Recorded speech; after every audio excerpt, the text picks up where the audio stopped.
uh, started one area basically, that is to about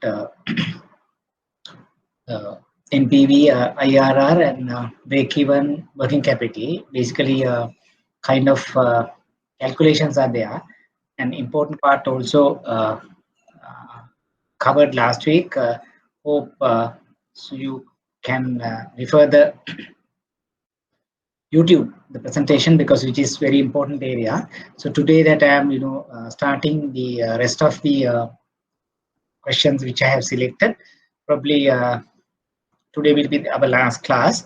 If anything, that if you come across areas that difficult, so we can discuss even later on, that I'll share my numbers and email and all that. So whenever you are attempting the rest of the past papers and whatever syllabus areas, let me know that if you come across any sort of difficulties. Probably we will have exams in last week of May or early June. So we have like almost 2 months to go. So with the completion of the lectures and the bit of 2-day revision, you can start revisioning yourself on the stuffs that which we discussed, and then work on like maybe continuous basis, because we have like, though that we have 2 months with your office work and all that, you don't have sort of adequate time to cover including the other subjects. So start the kind of the revisioning as soon as possible. So having said that, so we'll start the areas that on SME and sources of funding.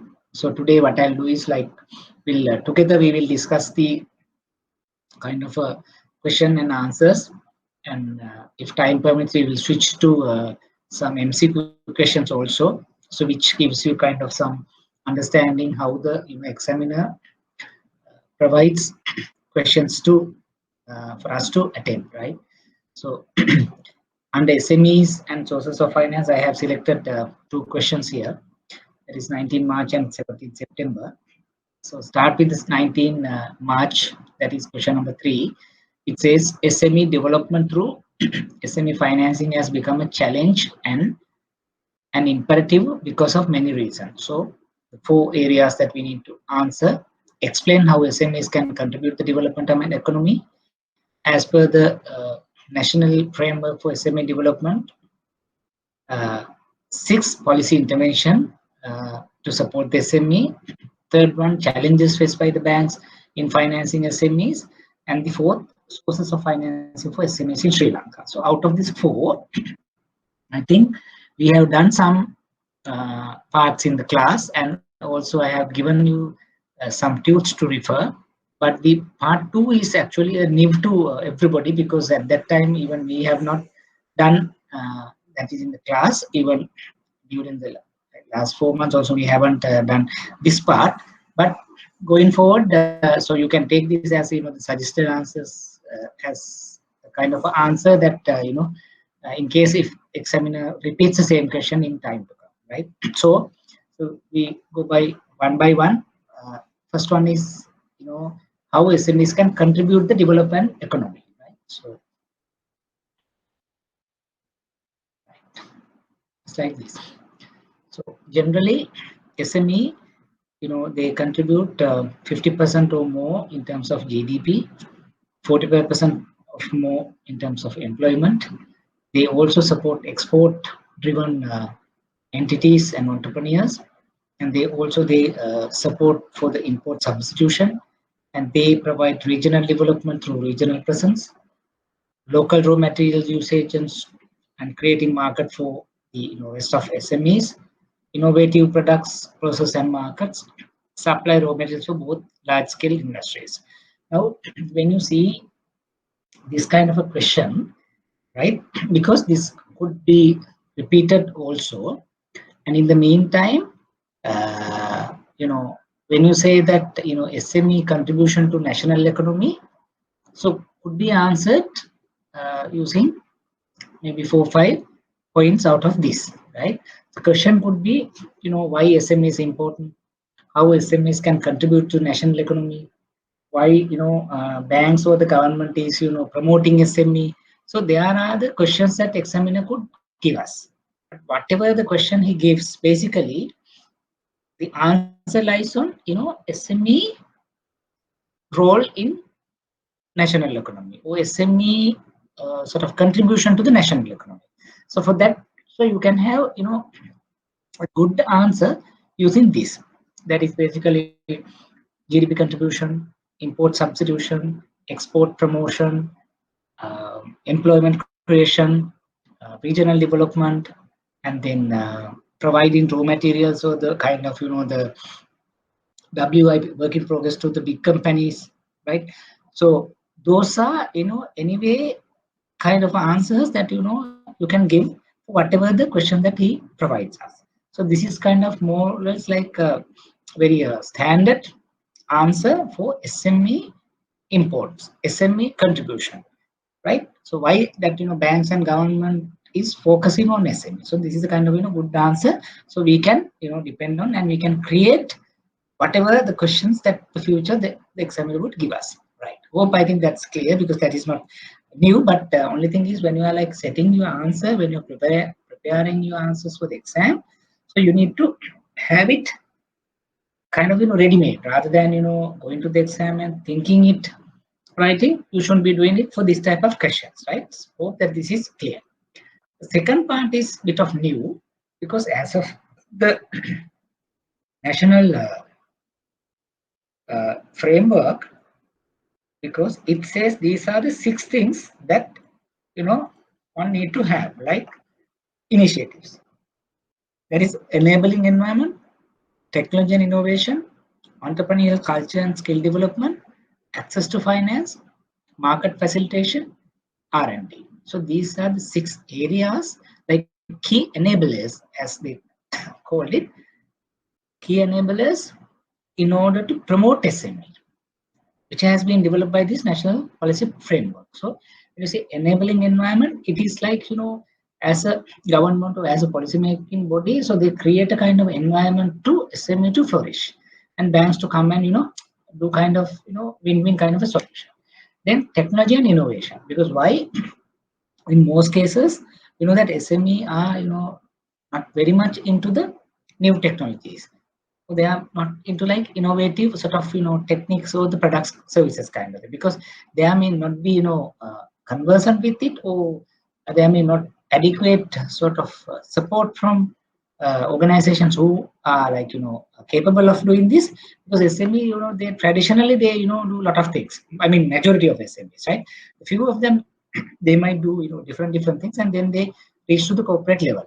But the technology and innovation is again important in order to promote, SME culture and SME entrepreneurs. Third one, entrepreneurial culture and skill development, because again, that SME may be, through a generation, they might do businesses because they are, grandparents, their father and mother, so like that, so they might do it, but not exactly, promote the entrepreneurial culture. But right now also you see that, there are some ministries to promote the entrepreneurial, culture among youth kind of that. And also some skill development, soft skills to business skills to negotiation skills and all that. So these are the things that, not even the bank can't do. So they at the top level, maybe ministry level, department level, government level, they can do. So that's why these are the key initiatives. Access to finance, again, very important. So we might, can say that, so we are very good at financing SME, but still we have to go a long way, right? There are, so many people who are unable to get the financing due to various reasons that you can see under the next point about the challenges in case of access to finance, like we don't have collateral, or we don't have adequate so financial transparency, we don't have adequate market literacy, right? So maybe key man risk kind of thing. So many things are there, so will act as a kind of barrier to access to finance. Then again, under this initiative, so it makes a ground to access to finance to these entrepreneurs, where the banks being given credit guarantees, or maybe the government is coming and helping out, maybe government and private sector joint sort of investment, right? Public private partnerships like that. So then try to do a platform where many SMEs can come and reap the benefit of financing. Then market facilitation, because when you say SMEs, they might, limited to a region, a district, some area. But when you open up the market through different channels, and then they can reach to the other markets, maybe the domestic as well as international. So that should be guided and promoted by organizations which may be government or related, because then they can promote this, where so most of them can have a good market for their uh, merchandise. Example, now let's say SMEs in Semureli, for example, and probably they can't send their produce, agriculture produce, to Colombo if they don't have adequate transportation, adequate cool rooms and all that. But if the government can make a kind of storage place in terms of cool houses kind of thing, and make some arrangements through transportation by trains and all that, so they can reach that whatever they produce to Colombo, so which they can fetch a good prices, right? So like that's a market facilitation. That's something to for the new market. Even the existing market development will come under market facilitation. R&D, again very important, especially agri related, export related area, where because we might have not gone into this R&D area, right? Maybe if you take some foreign countries, they might have done different varieties of agricultural species, which we are even not thinking of, but due to lack of R&D investment, lack of focus like that. So these are the things that under this national framework, the government has come up with 6 enables to promote SME, to support SME. I think this is the first time that the examiner has asked it. So probably could be a repeat question. Right? Hope, I think, though it's a bit of technical, hope that you have got a kind of the concepts clear. And then if you are basically unable to go through grassroots level and get an idea, just at least memorize and see in case if you ask as a repeat question, so you need to provide that answer. Then third one.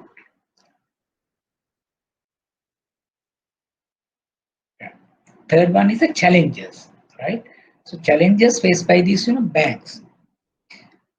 Banks, they face challenges when providing financing to SMEs, right? It's a good question. Like it's something. The question could be like problems, issues faced by entrepreneurs, issues faced by bank, or in other way, the challenges faced by banks in terms of financing SME, right? So what are the remedial actions bank can take in order to improve, in order to minimize the issues faced by the entrepreneur? So that type of questions could be on the cards.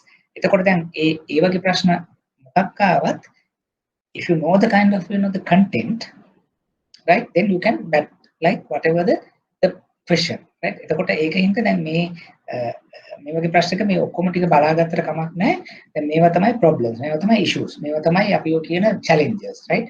Maybe the challenge in terms of bank and in terms of issue with respect to the entrepreneur borrower. හරි.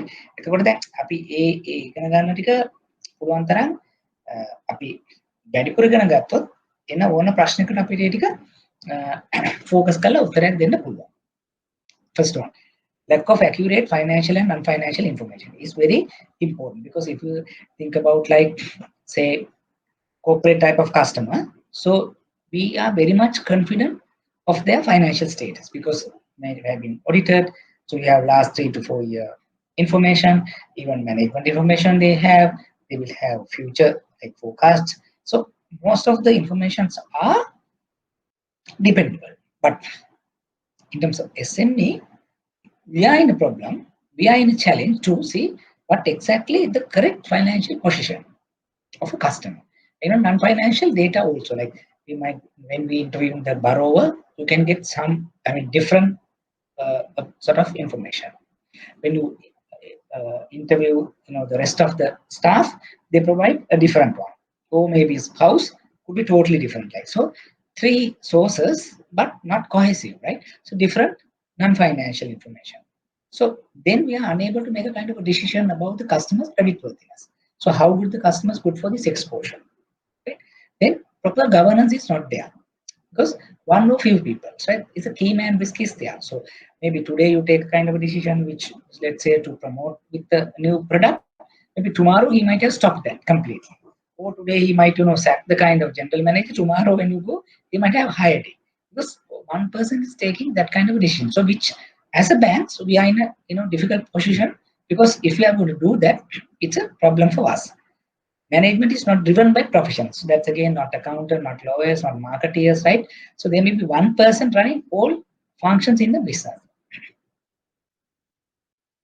Not having consistent strategic management process and business planning.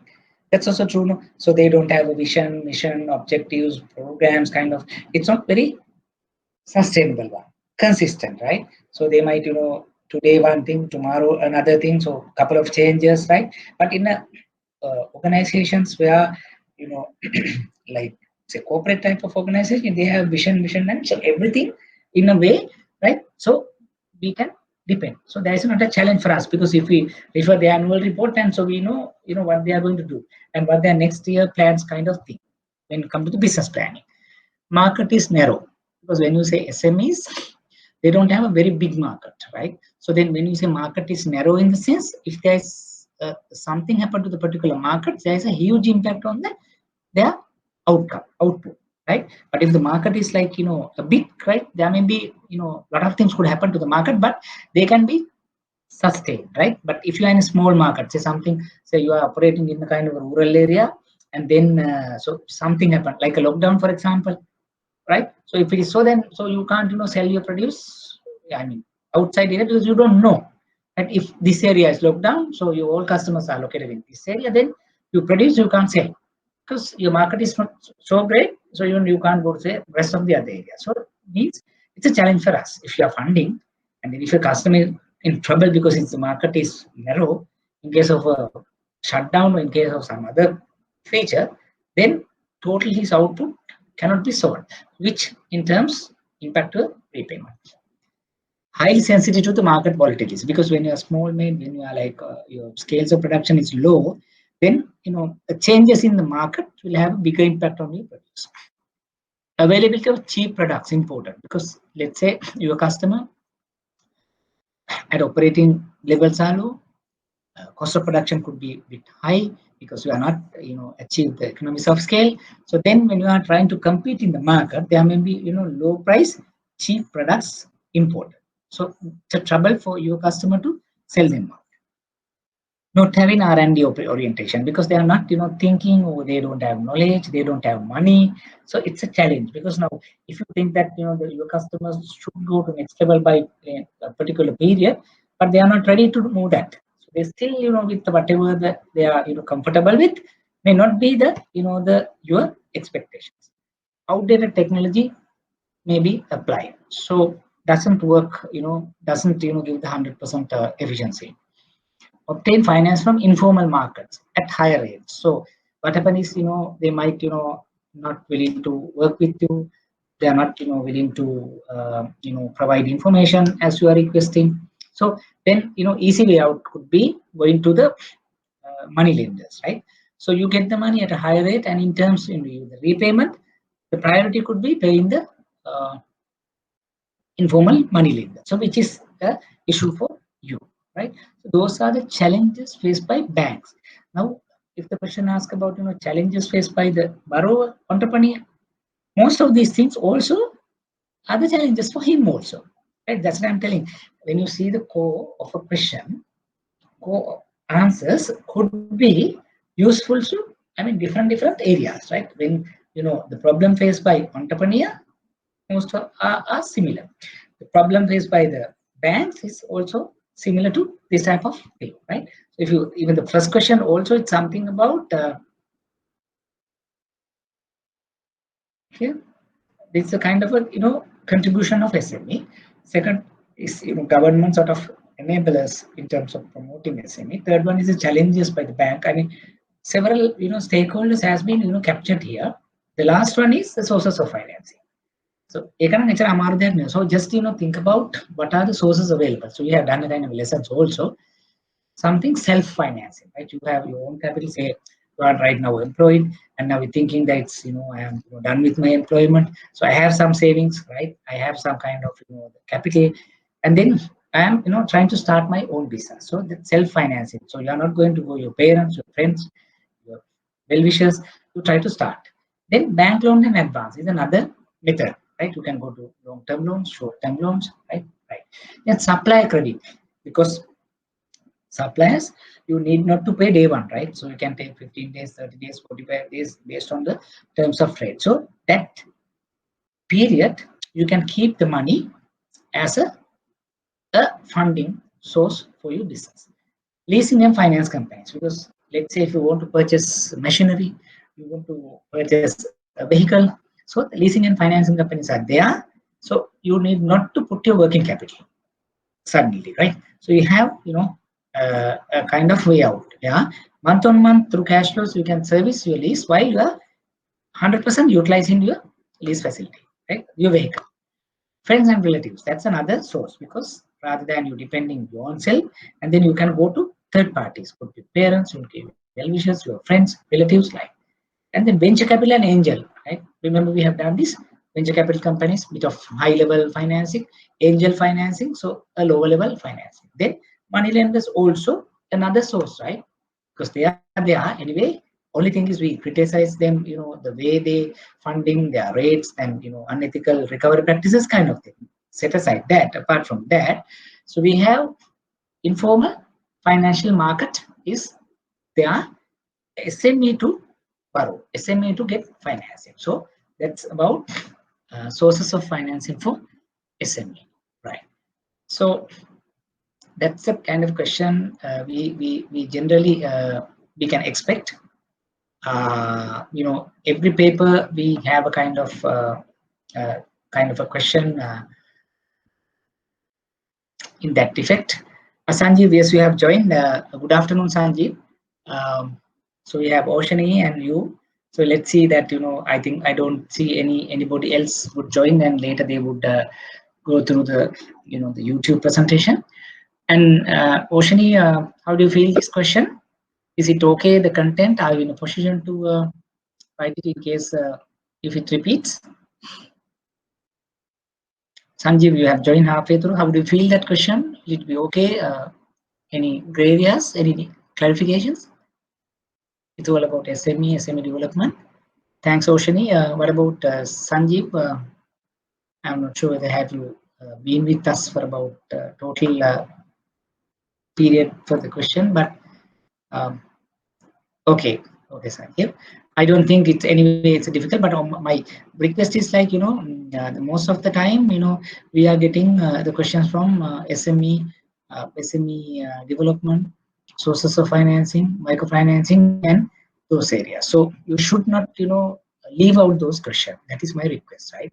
So try as much as possible and write it and prepare it, and when you go to the exam, so you do. Right, maybe your first question could be like this type of question, because it's like more or less a theory which we know, right?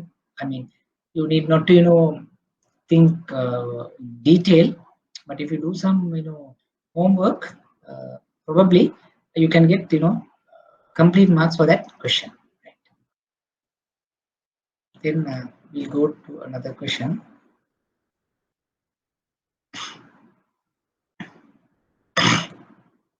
This is sometimes is again been testing in even MCQs also, right? As per the present guidelines, what is the definition, right? So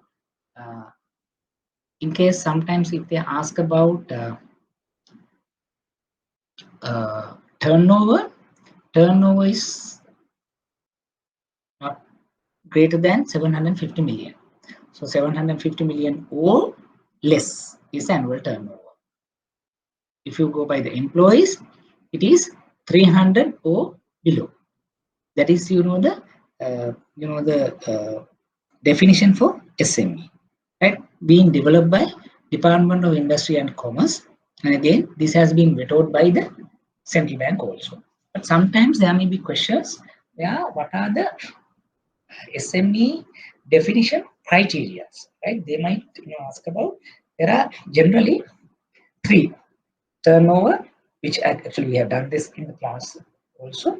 Number 2 is the number of employees. Number 3 is the asset size of the company, asset value of the company. So depending on the credit lines, maybe central bank or through other organizations, they sometimes specify SME defining in terms of turnover, in terms of employees, in terms of asset value, right? But generally, as per the industry and commerce, they have defined SME as turnover and the number of employees, which is less than 300. So to make a product මතක තියාගන්න මේක ගොඩක් වෙලාවට MCQ වලට අපින් අහලා තියෙනවා. Okay. Then again, there's another question. Why SME is important to the national economy? So we have the same sort of the question early also. We just read through. Then එතකොට මේ ඒ ප්‍රශ්න දෙකම අපි එකට ගත්තට පස්සේ then you will have very complete answer when you say why SMEs are important, right?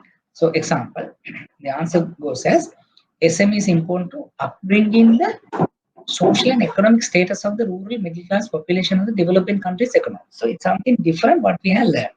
So it basically it says like it enhances the standard of living of entrepreneurs or SME folk. So like that. That's what generally we get it. Other than what we mentioned, right? Upbringing, social and economical states. So something standard living is one word of SME, rural and middle class population. It's a good point apart what we have learned.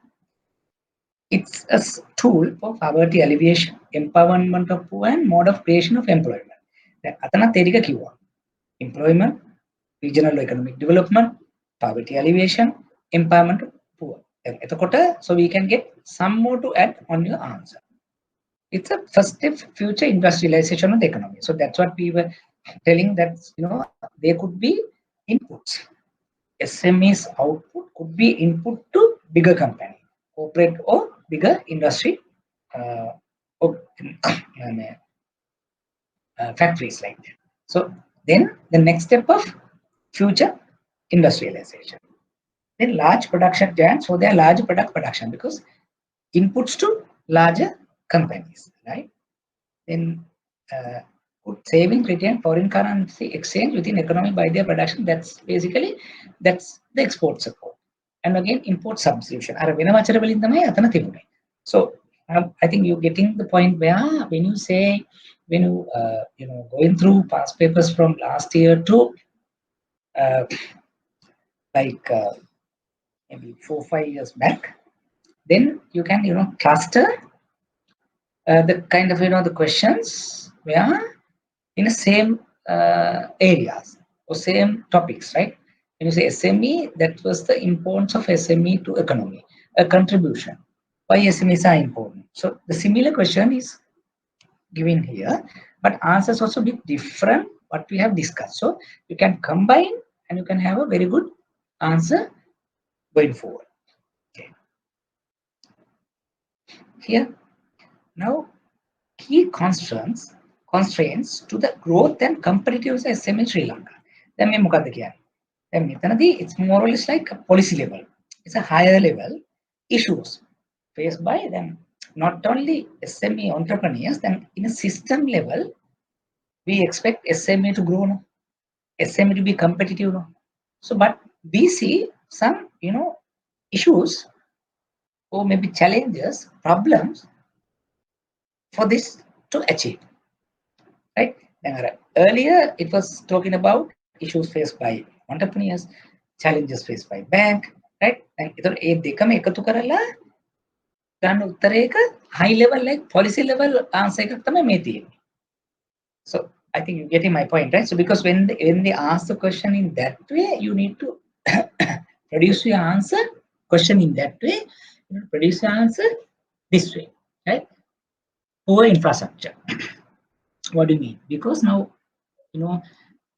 though we ask the SME to grow, SME to promote their, products and services, but it's very difficult them to get, say, power, maybe other utilities, water, transportation, and so many things are kind of challenges for them. So that's why the poor infrastructure, which is the thing that being looked by the government, price and yield risk, because they are small holders.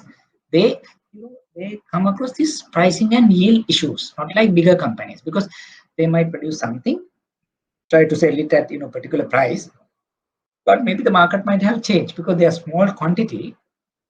They can't go and be competitive with the market. So then sometimes price could come down. So then there might be a trouble. So sometimes we hear our agricultural produce farmers, so they say cost of production of that is something 10 rupees. Now they are trying to sellers are trying to purchase at 2 rupees, like, because they can't fight with these things, because they don't have capacity kind of thing. So that price and yield risk is again important, and it's a trouble for the SME. Collateral limitations, common, because now banks might asking about proper quality collaterals which they are unable to provide. Then poor loan repayment performance, because SME in general we perceive so they are not good paymasters, right? So then there may be high NPLs, high provision levels, right? All that are there. So hence may not be very much what do you call good at repayment.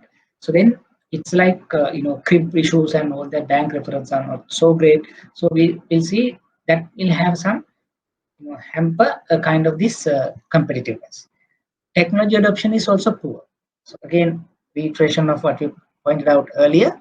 So very limited application of new technology, right? So they are happy with whatever existing technology. Geographic dispersion, right? So because when you say SMEs, they scatter around the Sri Lanka, right?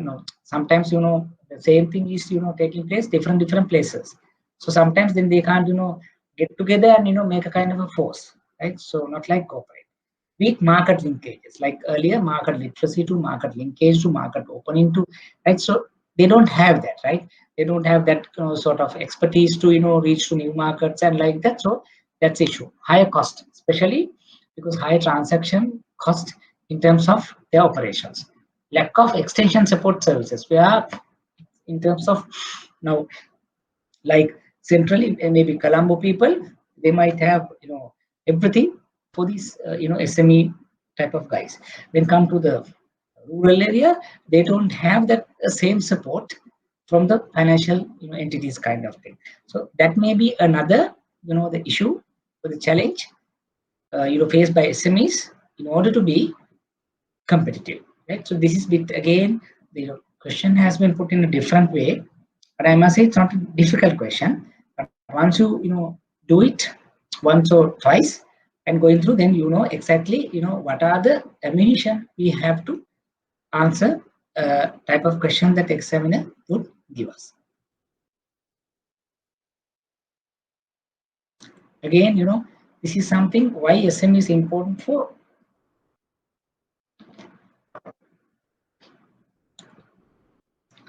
banks or non-bank organizations, right? Then හැමදාම අහන එකට වඩා චුට්ටක් වෙනස්. දැන් කලින් ප්‍රශ්නේ අහලා තිබ්බ important to national economy. දැන් මෙතනදී අහනවා importance to SME. එතකොට you need to be a bit of smart enough and think about why as a bank, what should I get? Being a financer to the SME. එහෙම හිතනකොට you might be able to answer, in case if you forget this, you can come up with 2 or 3 lines. SME is not only facilitating credit, but relates to variety of services such as deposit, payment, money transfer. Therefore, it helps the financials to bring up the CASA. So that is very important, right? When you are trying to finance in SME, it is not only a loan. There may be so many non-financial services plus other cross-selling facilities about their deposits, minor deposits, and the current accounts and bank guarantee type of financing, or maybe they might be asking cash management services, internet banking. So you are getting maybe fee income also. You are getting multiple income sources, and it will address your CASA liquidity levels as well.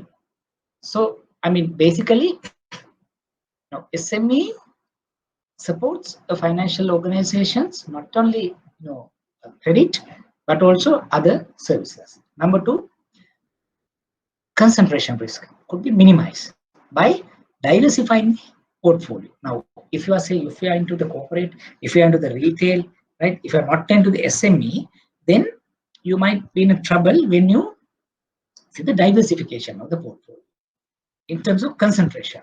But when you say SME, you say corporate, you say retail, you're in a better position to manage the concentration risk. So that's what number two. Number three, financing availability of refinancing loan schemes, because under the refinancing loan schemes,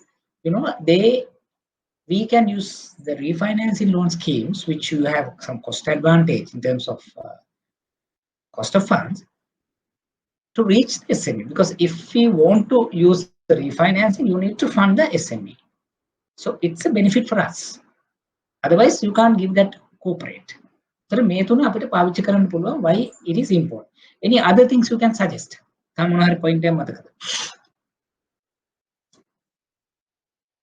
Why SM is important? Any thoughts? Sanjeev?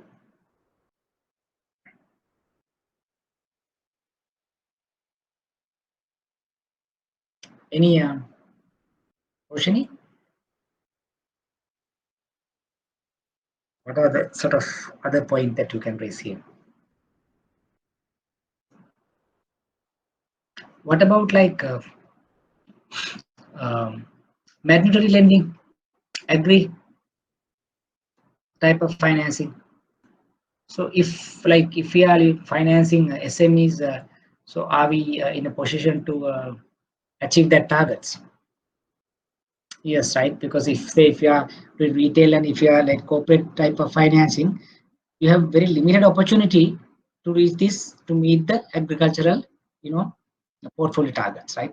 Yes, to some extent, I mean, giving pawning, and then you can capture some markets to cover agri ratio kind of thing. Even the corporate also, like there are bigger companies who are into tea sector and like CIC kind of some agri sort of thing. But majority customers are in SME sector.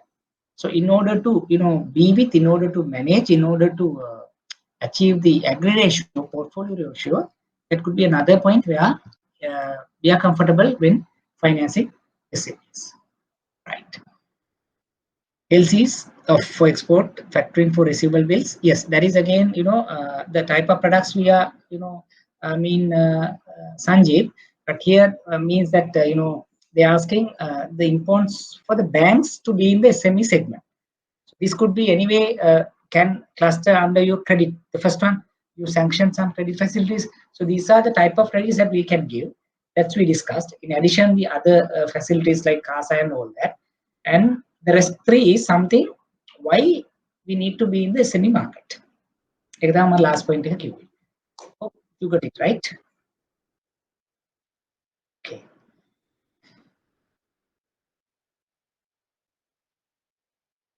Done.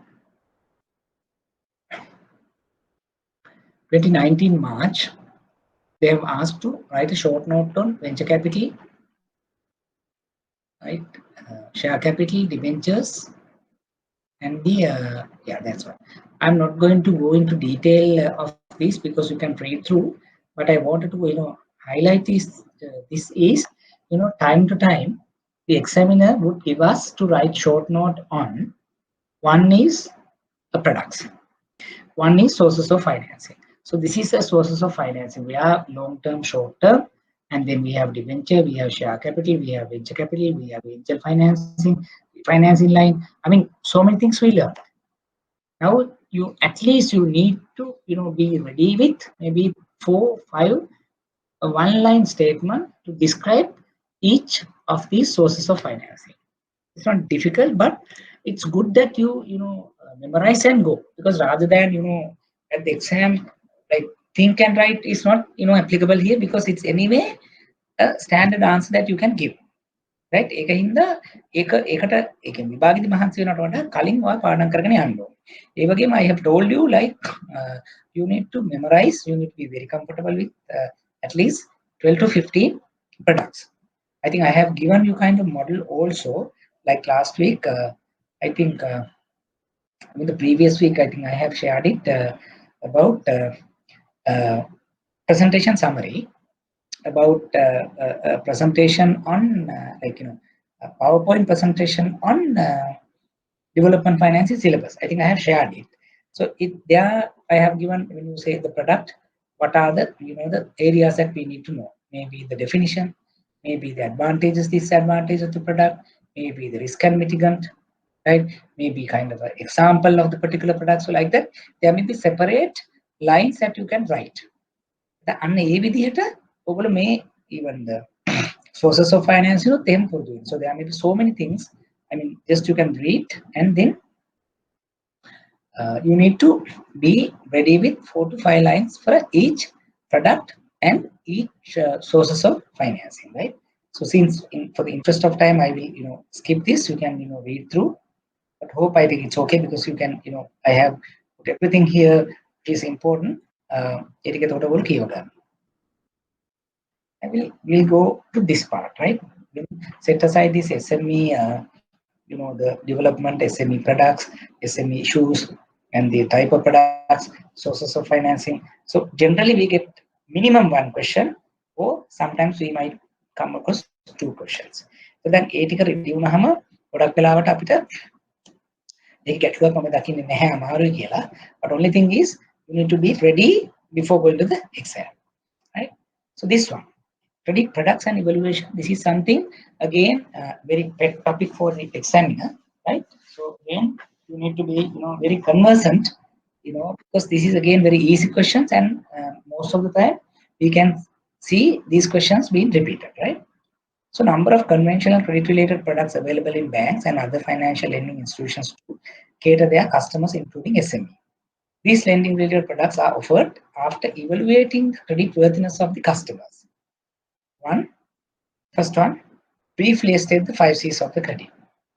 Briefly explain following types of lending, give an example of financial product relevant to each lending method.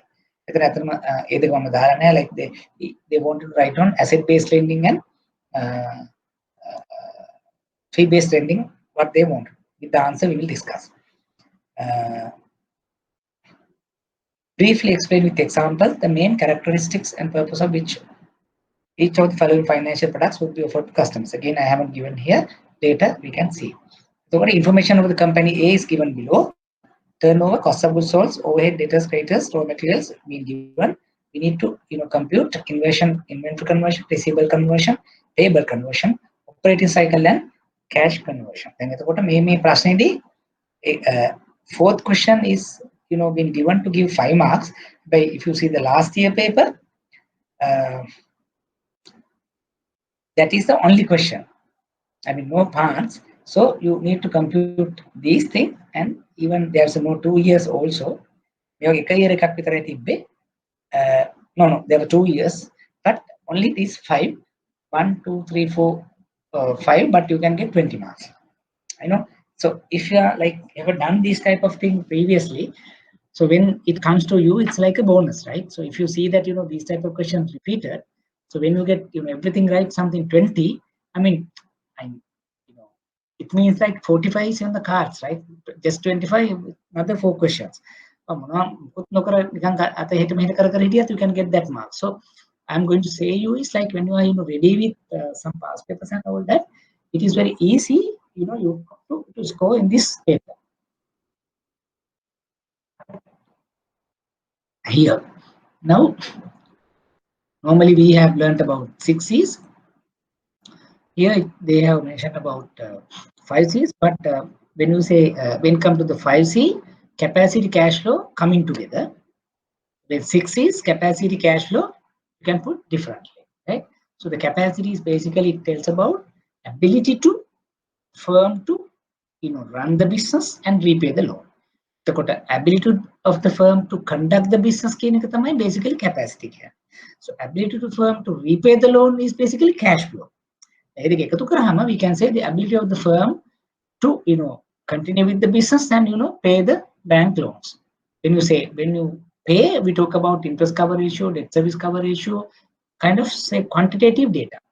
When you say the ability of the firm to maintain a continued business is something, we'll say the legal capacity. we say marketing capacity, we say management capacity, right? We say financial capacity of the entrepreneurs, of the people who are running the company. You are getting my point? So like when you say capacity is something qualitative, cash flow is a quantitative. ඒ දෙකම එකතු කරාම අපි capacity කියලා කියනවා when it comes to 5 C's. When it comes to 6 C's අපි එක separately දාලා පෙන්නනවා. Collateral refers the form of security the firm can provide to its bank or other lender. It represents an asset the borrower pledges as an alternate secondary source of repayment. So basically, collateral it's something a second way out. It's an insurance for you. It's a cushion. It's not the first way out.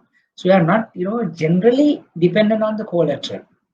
But in case of emergency, so you can make use of the collateral to motivate him, to make some, to promote him, to push him, to stress him, to pay the bills in case of emergency. Generally, we are taking it for that purpose, but predominantly we dependent on the cash flows. Capital, owner's investment in the business, right?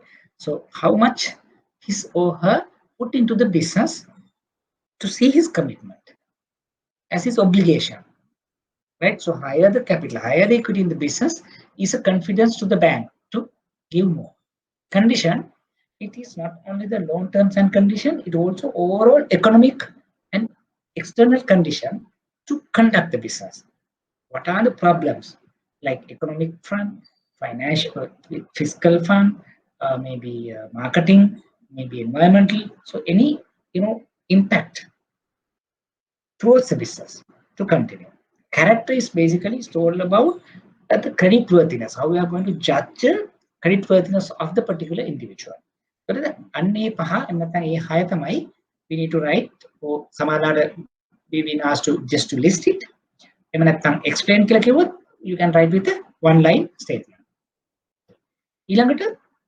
Next part could be cash flow, security base and cash flow base. I think remember we have done this under the first session. So there we learned about security base or asset base. We learned about cash flow base. So we know fee-based lending, we know project-based lending.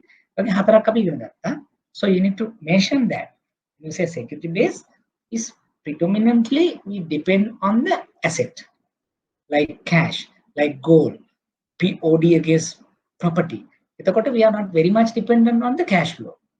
Right? Purpose value. How they are going to repay value.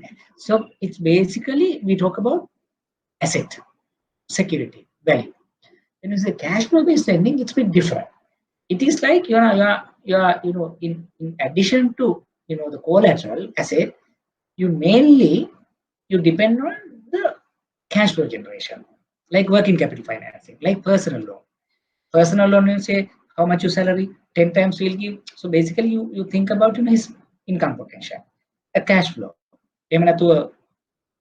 provided by the guarantees. So the cash flow base is something where you think about against cash flows, how much you can give. But only the important thing is as against the asset base, so you can limit the loan quantum as against cash flow. In the case of security, what happened?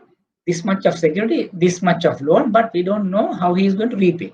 But in the cash flow based lending, we can ensure the repayment because we give the loan as per his repayment capacity because we depend on the cash flow. Here that they haven't asked about fee-based lending. Fee-based lending also is another type of lending where you depend on fee income, like LCs, like bank guarantees, like bonds, like that. So you depend on the fee income. So those are the type of lending categories we have: asset base or the security base, cash flow base, fee base, and project base. We have done that. That is only the future cash flow. Like project lending is not the current cash flow. The current cash flow is something, the cash flow that we just discussed about, working capital financing or maybe personal loan. But project financing is you depend on the future cash flows, forecast cash flows, right? lending categories කියලා හවුත් කියන්නේ.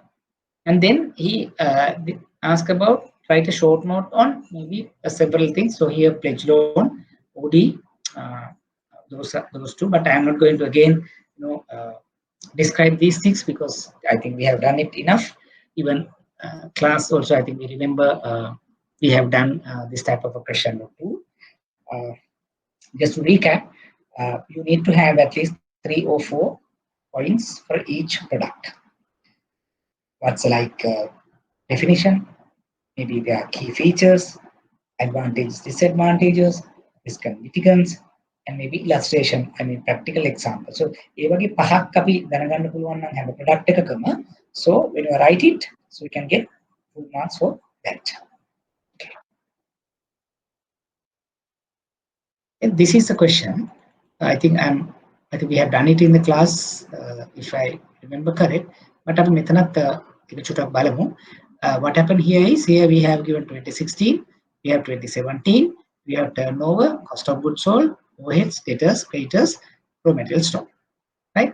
So then basically what we need to compute here is stock turnover period එක හදන්න කියනවා, debtors turnover period එක හදන්න තියෙනවා, creditors turnover period එක හදන්න තියෙනවා.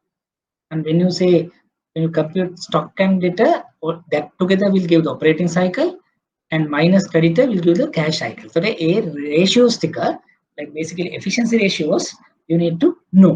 Other than since that we have done, financial statement ratio analysis in the class, I presume that you have a basic idea, and I presume you will have that a proper idea when you go to the exam, right? මොකද ඒක නම් miss කරන්න එපා. මේ වගේ ගානක් දැන් මම කිව්වේ මෙහෙම ගානක් තනිකරම ගිය අවුරුද්දේ පේපර් එකට මේ just after paper එකට ආවා.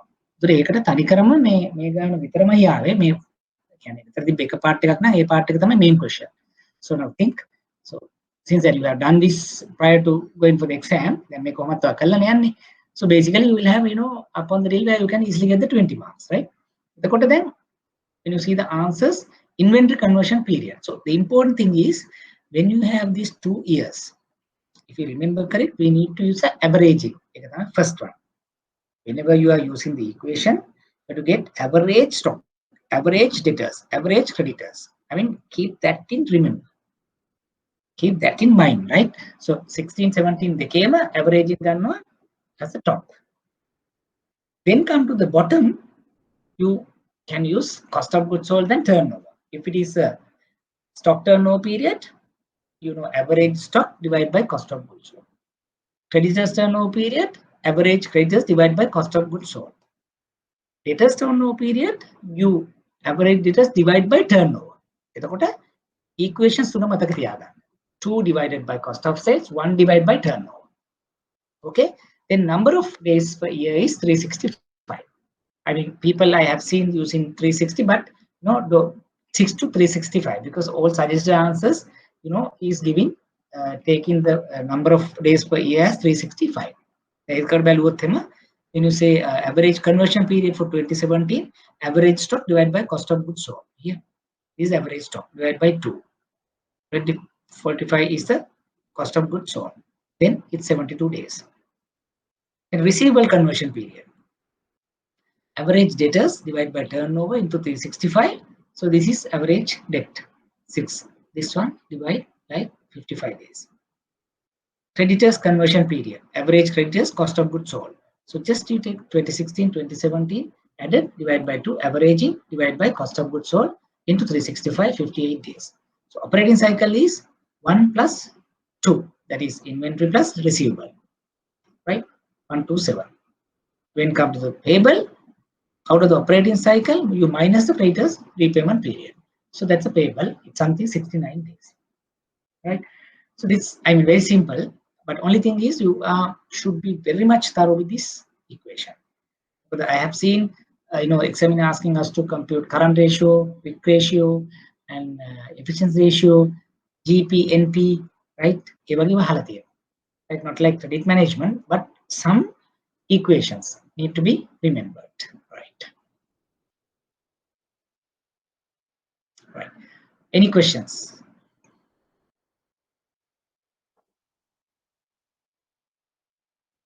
ඒක තේරුණාද? එහෙම නැත්නම් ඒක මොනවා හරි Vinod.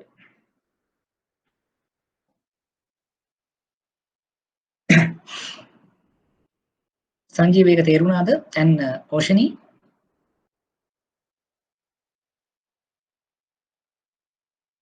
You can speak up if you can type it. Yes. Oshini, ඔයාට කොහොමද?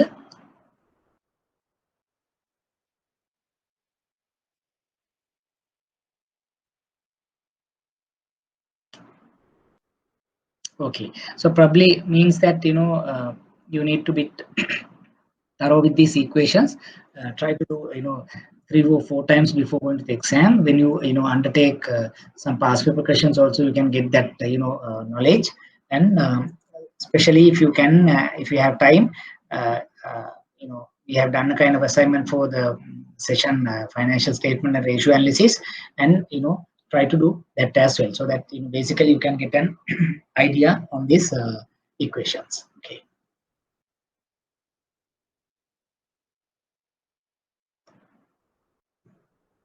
Then microfinancing. I think again I have given you a kind of a model, rather sort of a snapshot of microfinancing in a kind of a presentation form. What are the areas you should be should know for the exam? Like in the circle about definition to issues to microfinancing stakeholders, like models. There are 7 or 8 areas that you should be able to know and before going to the exam. Because why I'm telling, microfinancing is another question that you can easily answer compared to rest of the question. Like sometimes NPV computation and all that may not be so easy, right? So we may have some kind of issues in terms of attempting this question within the given time frame. Like difficult to attempt within 45 minutes or so. We had the same experience, right? So this time actually it's the hardest question. But when you compare the other question with that, there were so many easy questions. So the selection is is up to you. So you need to be very much ready with these easy areas. SME products, sources of financing, microfinancing are very easy questions to attempt.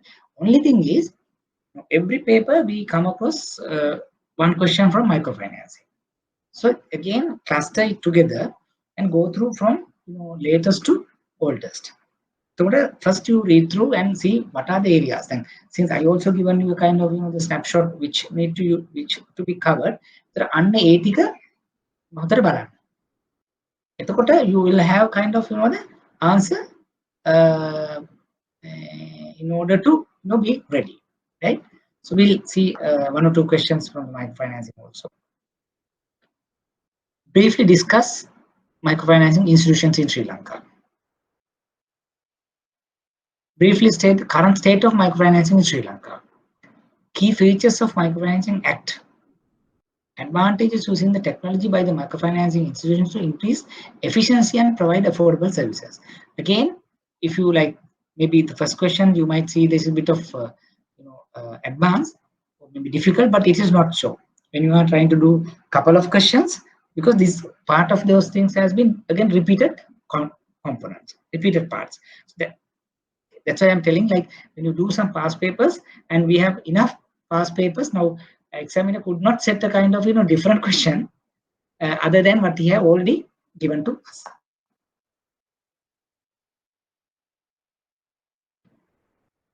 So basically this talks about I have taken as it is, but there may be so many organizations involved in microfinancing activity in Sri Lanka. It could be retail banks, it could be non-banking organization, maybe cooperative shops, maybe a local NGO, international NGO, like or maybe even money lenders like that. So there are so many institutions.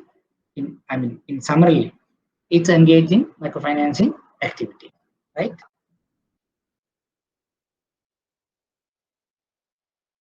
So that's basically, you can read through that one.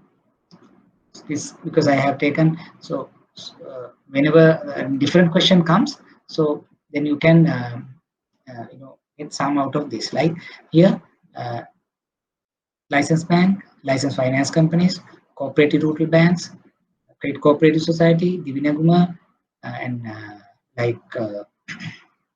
NGOs, NGOs, right? So a lot of things involved in this microfinancing in Sri Lanka, right?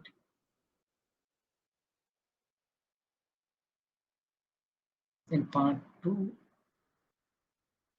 the state of microfinance in Sri Lanka. For that also I have given a kind of a note, because why I have selected this one is there is a chance where the examiner would give us the current context, write a short note, I write a brief note about Sri Lankan microfinancing industry. So that's why I just want to share that. Okay.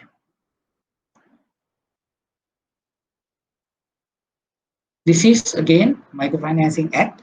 I think this is important in terms of MCQs also. He has asked kind of the key features, functions of Microfinancing Act 2016. So again, please go through and read it. Right, maybe at least 4 items will do for you to be ready with. Then technologies, advantages, technologies. Again, you can read through. Why? Because it has been also underlined this part.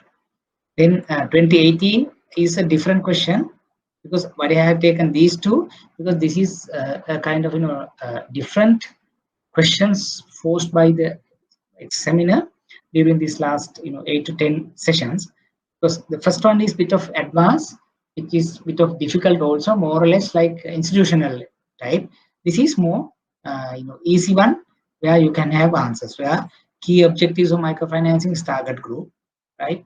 What is financial inclusion, right? And then why it is differ from conventional bank and other, and why it is necessary to give the financial literacy. Right?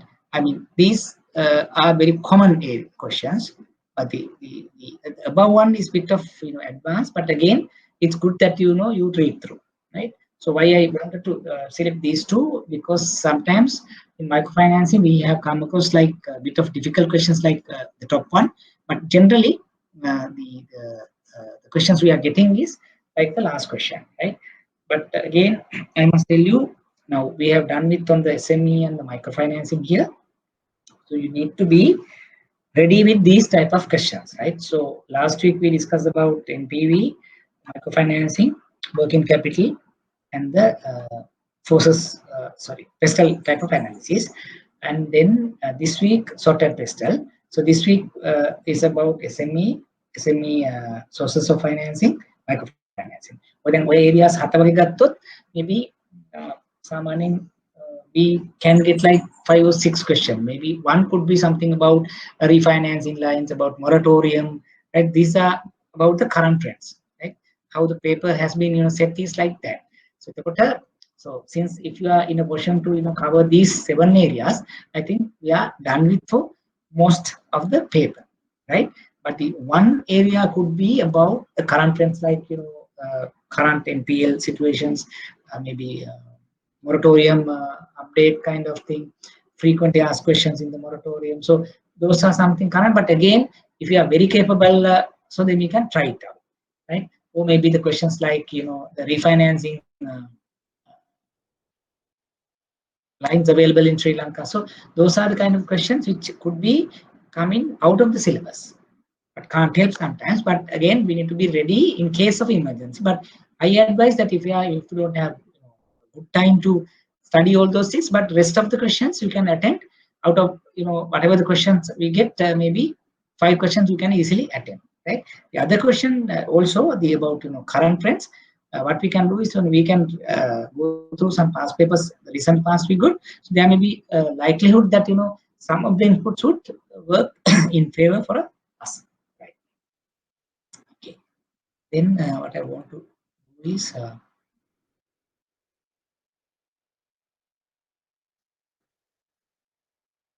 we can do some past papers, right? Because this is.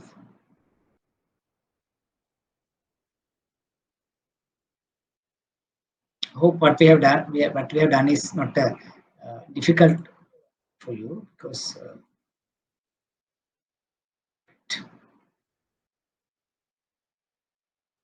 we will discuss some past MCQs also, because MCQs again, once you do the MCQs, you can understand a type of the questions that examiner recently given to us. So again, at least you need to do 7 out of 10 questions, right? So when you say it's something 14 or 6, 12, so then you don't have any issue of reaching to the 50 marks. Though the 45 is the requirement, then if you say 5 questions, if you get 10 each, is something about 50.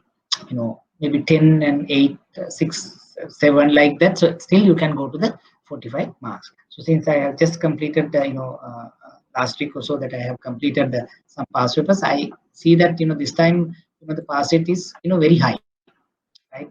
I mean, it's more than like 80% or so. The papers also not difficult, and students have marks, got lot of marks, right?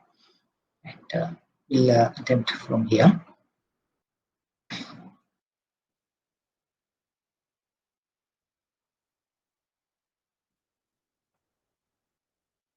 Right. Answer the following multiple question. What is the main objective of the development banks? Since the answer is there, so we'll discuss that. Provide long-term loan, provide long-term debt capital and the corporates and the SME sector. Trade facilities for long-term investment, funds for infrastructure. So if you see all 4 long-term loan projects, they do. And they provide trade facilities for long-term investment, they do. Provide funds for infrastructure, they do. And only thing is, when you go to the part B, answer B, long-term debt capital or the corporates and SME. So that is like, because it's covered the more appropriate question, right? Because otherwise, other projects are also correct, but more comprehensive answer could be B. Challenges when you see all 4 could be correct. So you need to find what is the most appropriate answer. So that's why I sometimes told you, I mean, you should not attempt the MCQs as your first question. Because sometimes we see, so we are not very good mood to attempt the MCQs. So then it's good that you go for some essay questions like SME or like microfinancing. Then you select this one. And again, I have advised you not to attempt the mathematical, I mean quantitative question as your number 1 question. That is also not suitable, because then you can't plan your time. If something goes bad, then your total mood is go out, right? So try to go take by time, right? And then maybe like SME type of question, so you can write it, but that it is not difficult, since we have done some homework with respect to kind of question. So you can make some kind of kind of a good the presentation. Then we are comfortable, then we know at least we have, in worst case 10, so 20 marks. Another 25 to go. Then go do some MCQ. You keep it and go. I mean, don't rush for answer. Just to underline, in the MCQ, you need to be very careful. Then role of the project officer in the development bank, right? Examine the project, analyze the factors, evaluate and recommend credit proposal. Develop a project, underwrite the credit and the recommendation. Examine the feasibility and viability is the third one. Meet the client, visit the project and evaluate it. So if you see again, first one correct, second one correct, fourth one correct. But most appropriate answer is feasibility and viability. Remember, in the project feasibility, what we are appraisal office, what they are going to do, they see the viability of the project, feasibility of the project. Financial feasibility, marketing feasibility, technical feasibility. So that is the ultimate aim. In order to do that, he is doing other things also. Develop a project report, underwrite, and all those things happening. Analyze factors, evaluate, recommendations also there. Meet client, visit client to gather information, that's also there. But so a sum of all these activity is to judge the viability and the feasibility. So when you say examine the feasibility and viability means he does all the other things as a part of that. The correct answer, the most appropriate answer is the C.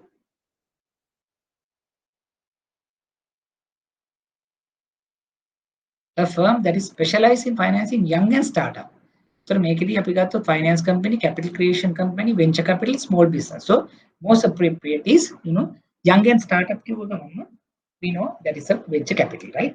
Because it's young startup because and maybe another word could come with high risk, right? Is where the venture capital come and support.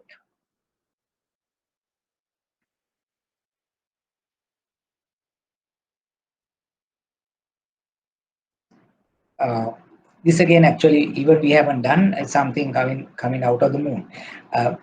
Which one of the following does not fall under qualitative forecasting? Delphi, judgmental, market research, and so anyway, the moving average method is something a quantitative something. So that's why that's like judging like that you can put an answer. All other is something qualitative. Delphi or judgmental or market research are sort of qualitative forecasting. But moving average is something, a quantitative model. So answer is C. Effective working capital management in a business reflected through having sufficient level of liquidity, optimal level of stocks, no debtors and more creditors, optimum level of stocks, debtors and creditors, adequate liquidity, high operational efficiency and increased profits. So again, the best answer is D. First one also correct. Having sufficient level of liquidity is one. But again, in working capital management, not only liquidity, but also we work efficiency also. When you go to the second one, optimum stocks, no debtors take a value. Optimum stocks, debtors and credit, that's also correct because when you say optimum, that is to ensure liquidity. But fourth one, liquidity, efficiency, while increasing profits. Liquidity we are have all sort of cash in your hand doesn't make sense. So operational efficiency, again you go just in time and know that you are very efficient, but in terms of customer servicing and all that you are not getting adequate meeting adequate demand and you are not getting margins for the company. So again, no point. But liquidity operational efficiency is correct, increase profits, all three things means you are done. So that's why the answer comes as D. A glass bottle manufacturer, fixed cost 500, selling price of 75, variable cost 50. Then how much of sales per month of the company should have a break even the numbers? They say answer is 1.5 million. Take a minute and calculate and see whether you are getting the answer. Answer හරිද කියලා කියන්න මට.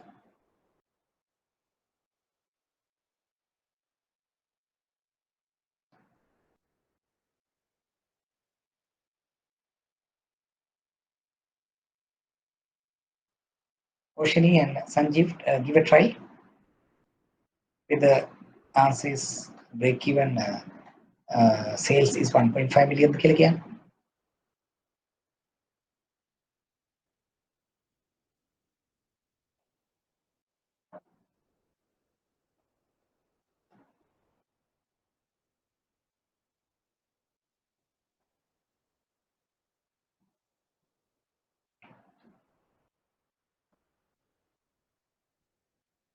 What is the contribution per unit?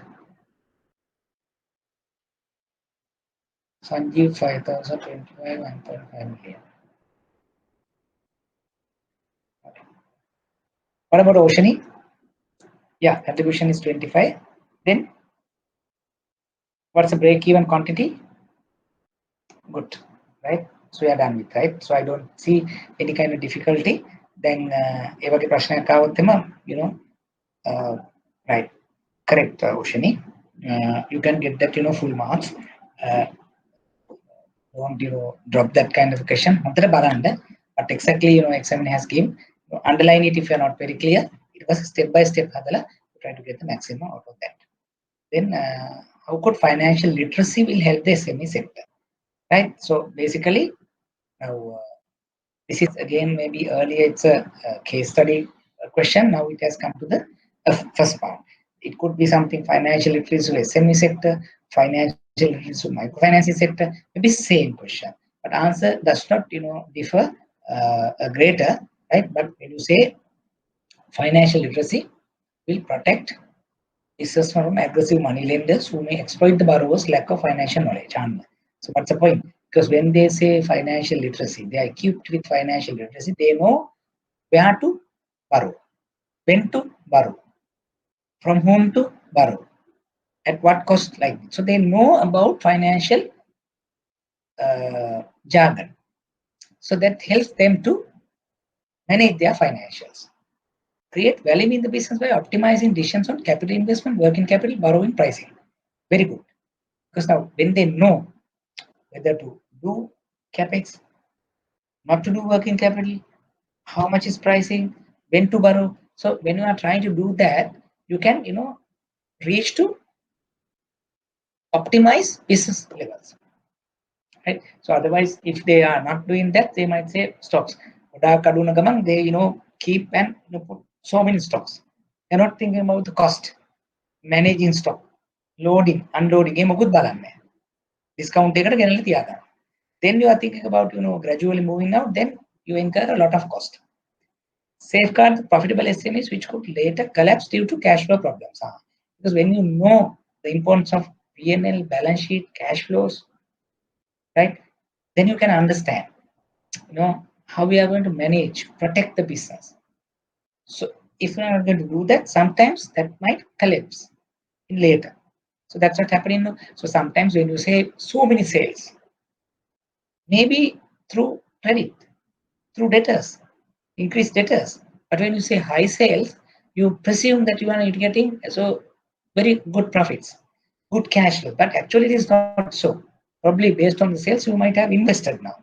When comes to repayment, you don't have cash flow because they don't know about the financial literacy. So when you know the financial literacy, when you are with the financial literacy, so you can help the SMEs to avoid these things. You can help the microfinancier to use these. So then, financial literacy, how they help the SME sector. So then there may be a question next time about microfinancing entrepreneurs. So think answer for that also before going to the exam. Then here, debt service cover is a key indicator for debt service capacity lending, right? So now, why? Then yeah, it basically some of answers are there, but debt service cover you need to know it is how well the firm is able to service the capital and the interest for a particular period. That's a debt service cover. Again, if you say interest cover is basically how well the company is able to service the interest. That's the interest cover ratio. Debt service cover ratio is something about how well the company is going to service the debt and interest. So capital and interest, right? So the rest is, you can use it, you can put the equation, and then, you can also tell that, the debt service cover ratio could be computed for the historically, and debt service cover could be computed for the forecasted financials, which we are doing, right? It has been everything given here.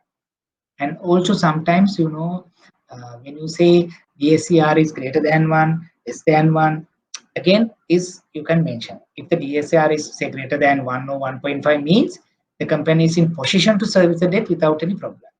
The DSCR is less than 1 means as a standard, less than means the company is unable to service the debt. So that's what generally we say about DSCR.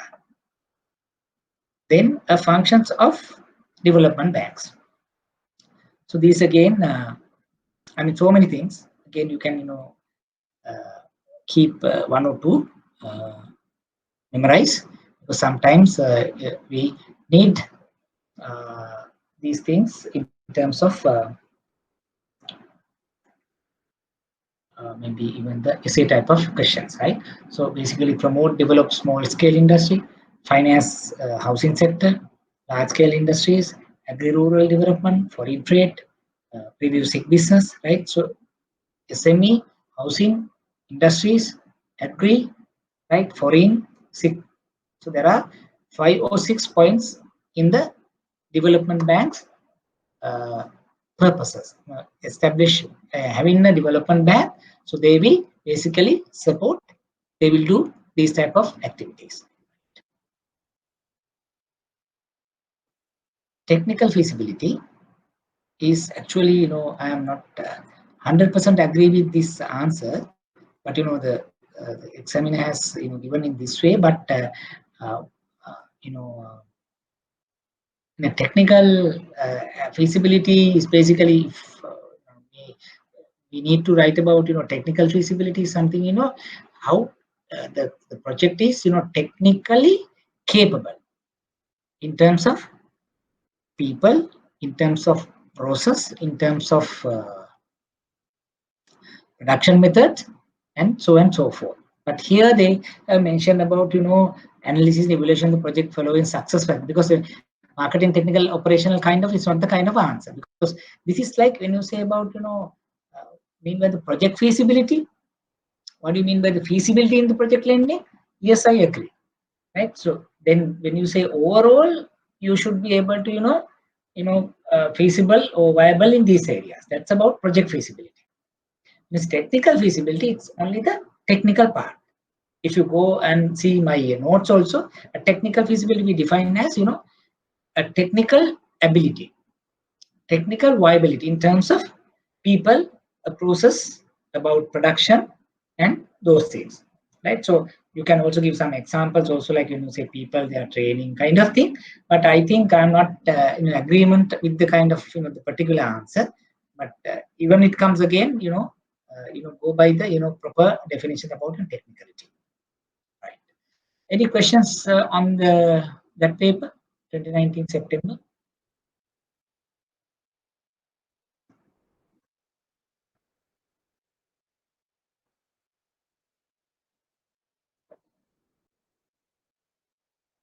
Sanjeev, okay? Ocean, I think okay with that, right? Okay. Then we will move to the other one, 2019 March. What are the core activities of a development bank? Retail, agri, project working capital, agri, project commercial working capital, project merchant banking, working capital, financial advisory, project retail lending, industrial lending, working capital financing. So basically, you can do away with the D, because if the retail lending is not part of that, and A also you can do away with. B and C is basically that you need to get on. Agri, project, commercial lending, working capital. Here project merchant, working capital, financial advisory. So better answer is C, because a commercial lending is also not a part of the development bank. They do project financing, they do merchant banking, they do like working capital financing, they do financial advisory, like non-financial services. There are Harima Uttare C, which is the most correct statement for a project appraisal in development banking. Calculating the repayment capacity in the project lending, examination of the creditworthiness in the project of a lending, application of appraisal techniques to determine the feasibility of the project, examination of the viability of the project. Like if you see all answers, most are correct to some extent. Calculating the repayment capacity in project lending, it's correct, right? Application of appraisal techniques to determine the feasibility, yes, it is all partly correct. Examination of the viability of the project, it's also correct. But most correct answer could be like a creditworthiness in a project for a lending is something, because we say the project suitability, the suitability of the project for the funding. So where it involves all feasibility, the viability, the competition, everything is going there. So that's why I'm telling sometimes it's critical. And when you see this, B, C, D, all correct. When you're in a panic mode, probably you might underline the examination of the viability, because viability, project viability, kind of things we have heard, no. But when you closely monitoring, there are some other better answers also. And you need to be very careful in terms of financing, in terms of answering the MCQs, right? Then question number 3, the profitability index of 0.75 for a project means present value of benefits is 75% greater than the project cost, NPV is greater than 0, return 75% in present value for each current rupee invested, payback is less than 1 year. Again, you can set aside B and C anyway out. Present value of benefits is 75 greater than the project cost. Again, it's not correct because here it's a index of 0.75, something that we need to say division of something. So answer is C there. Free feasibility in the project development. So you can undertake feasibility studies and you can undertake free feasibility studies. So the free feasibility studies is basically study done by the promoter to examine the feasibility of project in advance. That is the word. Because now in general, let's say if you are an entrepreneur, if you are a promoter, sponsor, if you want to start a project, you are not going to do it day one. You need to do some early work, right, to see whether the prospect or viability, right, that is called pre. Who has done earlier, what are the problems they have faced, what are the potential, and so then you do a kind of like a high level study to see whether the potential of this particular project. Then if you're happy with that, then you go the detailed feasibility or the study and understand how much this is viable, feasible. So free feasibility is something you undertake to see the viability of the project in advance. So that's the answer D.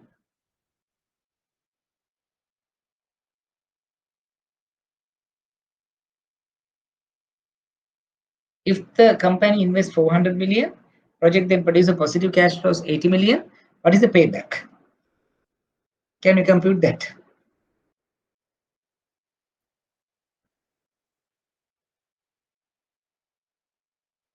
What could be the answer?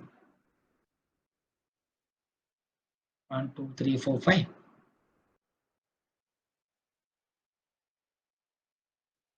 What would be the payback?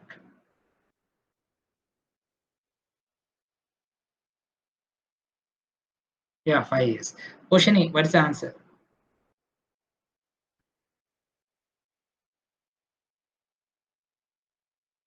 5, right? So it's very straightforward. Evaluate percent, but 485 years. Now see whether you can compute this one. In a project, profit after tax is 300 million, depreciation 50 million, interest paid 50 million, tax paid 15 million, capital 100 million. What is the debt service cover?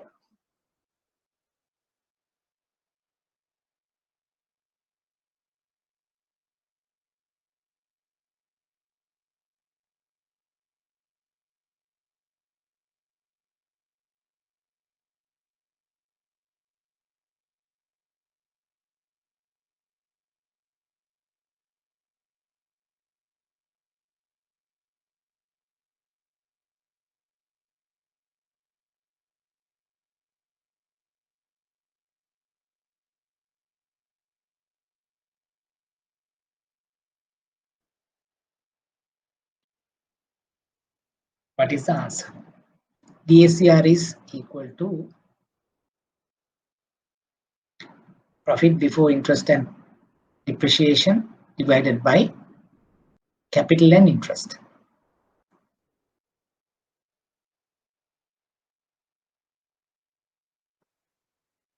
Is that the equation? Sanjeev, Roshini, is that the equation?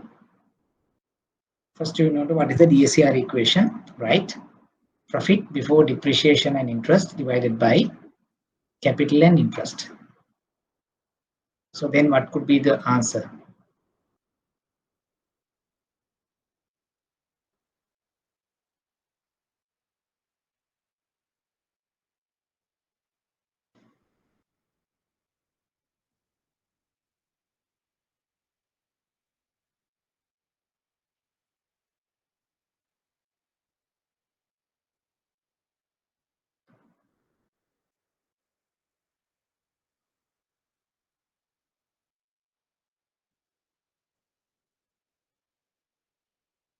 Kiyadu 3.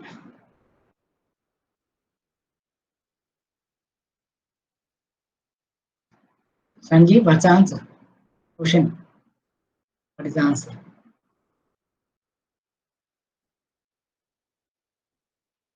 Is it 2.66? Right. Question, what is your answer?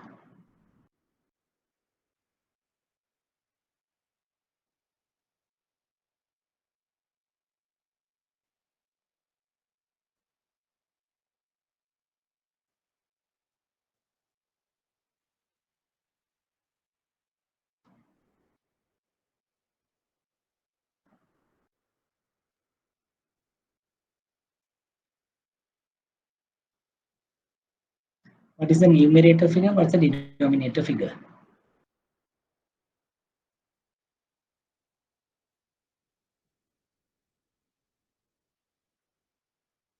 Same, right? So how did you do that? Is basically profit before interest and depreciation. So here 300 is being given, and you need to add back depreciation and interest.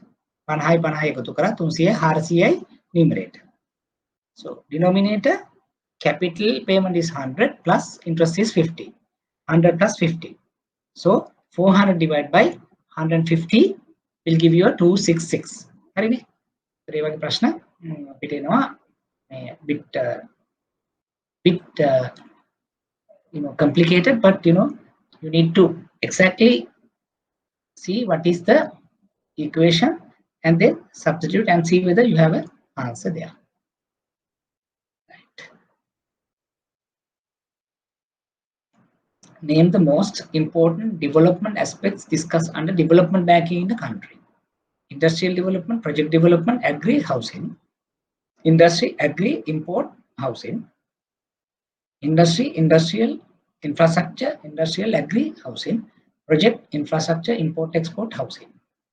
Now here, if you remember the earlier question, they have asked about what are the functions of development financing.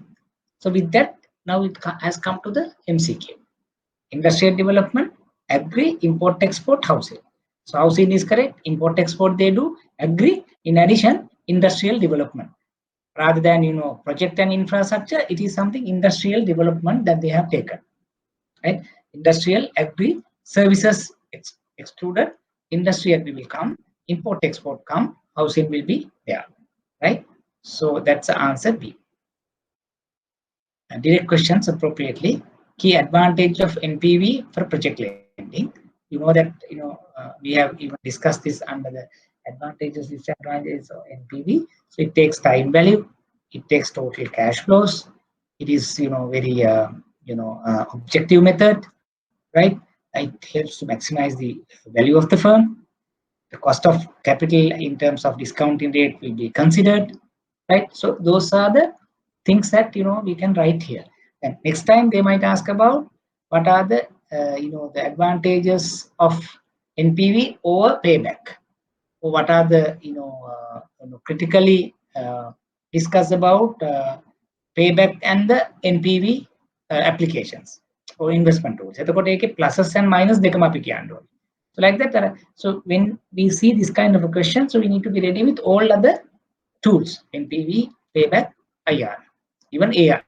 So we have done in the class, but sometimes when you go into the exam, so since that NPV is every time, so we are getting, so we only look for that, but we better ready for others as well.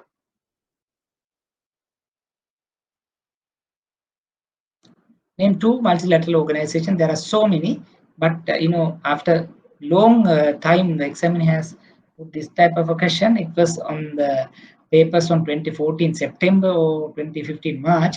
After that, it has repeated in this year. So you need to be aware that as well. Then financial viability, yes, this is correct. Project earnings are sufficient to cover this. This is actually the first time we have seen this type of a question. Generally, they talk about project viability, but earlier they talk about technical viability.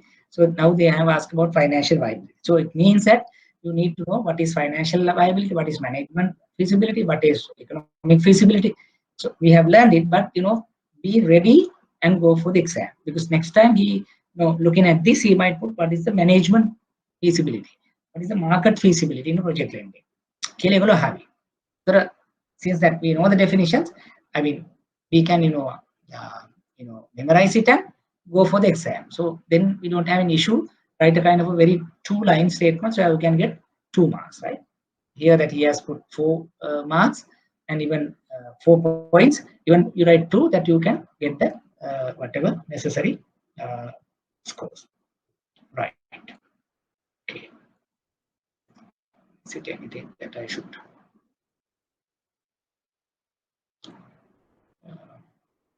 That is I done with. I just will take you through this one. I think I have.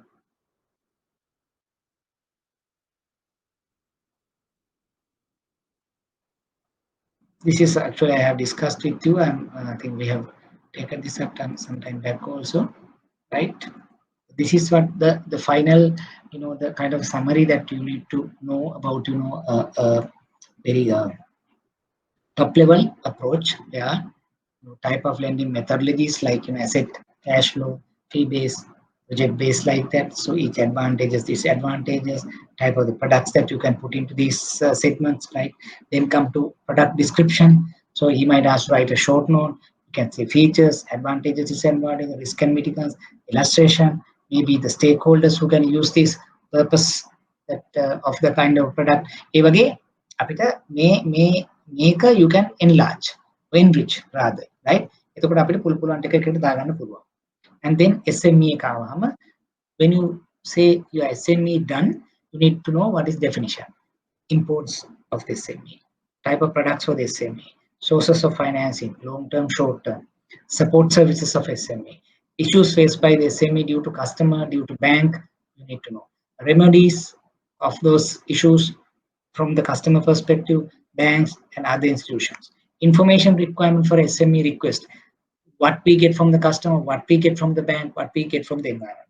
I think we have discussed this in some time back in our class also, but I just want to share this as a recap. And before you are going to the exam, you need to know everything which I have given here, and you can add some more. එතකොට ඔයා දන්නවා SME you are comfortable, right? When it comes to the microfinancing, the definition, objectives, target group, essential elements of microfinancing, microfinancing models, the concerns in a microfinancing model or microfinancing proposition, institutions engage in microfinancing, microfinancing act and the functions, importance of the economy to microfinancing. So those are the areas again you need to be thorough with, right? When you are done with these 8 areas, I think it's very rare could be an outside question come and trouble you. Break-even analysis, definition, key terminologies like what is variable cost, what is fixed cost, what is contribution per unit, what is margin of safety, what is price volume ratio, PV ratio, what is target profit, right? So those things you need to know, compute and to define. And the break-even graph, remember, and the limitation of the break-even application. There are 6 limitations we discussed. The application of the break-even, where that we are using the break-even application in our day-to-day life, right? So those are the 5 areas. And this is a break-even chart. You should be very much thorough how to draw this and to mark it, shade it, and all those things.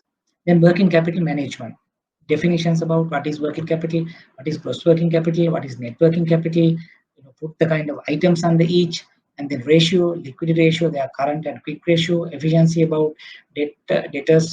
stock turnover ratio, debtor turnover ratio, creditor turnover ratio in terms debtors period, creditors period, stock period, and then you need to know what is operating cycle, what is cash cycle, why the working capital is important, what are the issues in working capital, what is over trading, why it is bad, right? There are couple of questions we have done, so you need to be aware with.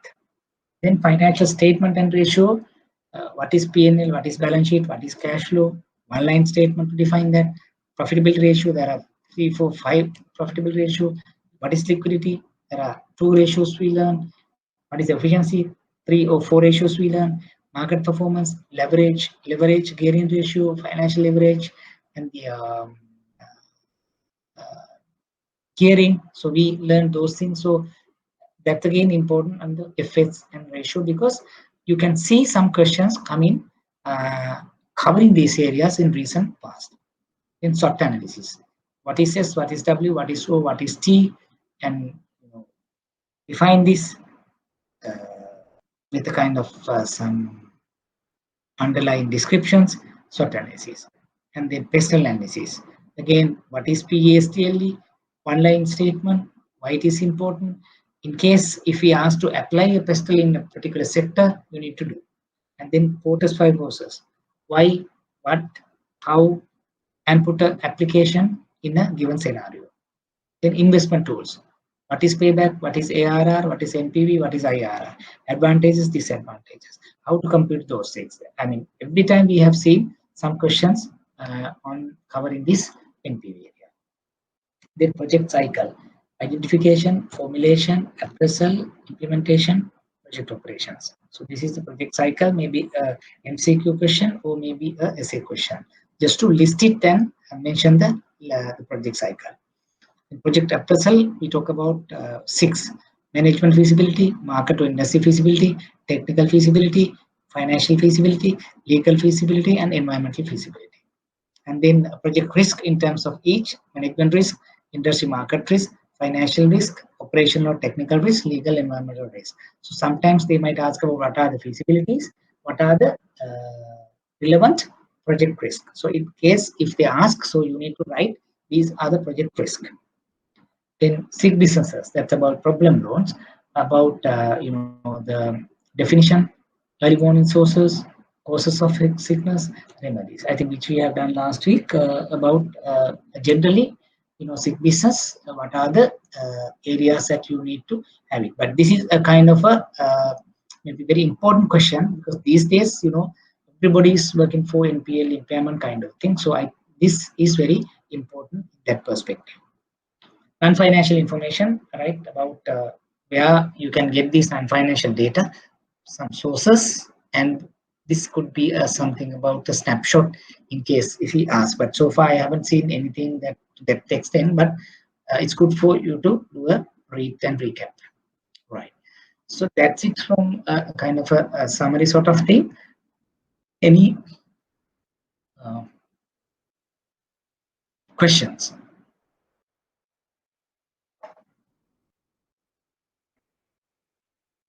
Roshni or Sanjeev, any questions that you need to be aware with, or any areas that you are not comfortable? So in case that if you let me know that what I can do is I can share whatever the information I have with you. If anything that you are not comfortable, but if not, I think we have done a kind of fair number of questions, and even during the class also we do kind of bit of some past paper questions also. So just what your exam plan could be like, since we have done presentation, so we have reading material to support that. And third, you have a kind of presentation summary at high level about areas that you need to work with. Finally, about the past paper question. So you can start with the past paper question and go backward, and then when past paper question, so take the last year paper to maybe the 4 years down down like maybe 8 papers or so. Then, as I said, try to cluster the kind of questions, SME, so 2017, 18, like that. Then cluster it, and then you refer it at once, right? Just see the question, see the answer, question, answer. Try to do it like 3-4 times, and then probably then you may know exactly so what is the kind of examiner's perspective. Then select a kind of very good question having all the kind of the whatever requirements from the examiner, and write a one good answer so that you can refer prior to going to the exam, right? When you say SME, say in my diagram, there are 8 areas to cover. For each area that you need to have an answer, SME and MI. When it comes to the microfinancing, each area you need to have an answer, so that you can refer before going to the exam. That's your short note, I must say. And when you are done with that, I don't see any issue in tackling with the sort of paper. That's basically what I can tell you in terms of paper and exam preparation. Anything from your side, Sanjeev, Oshani, that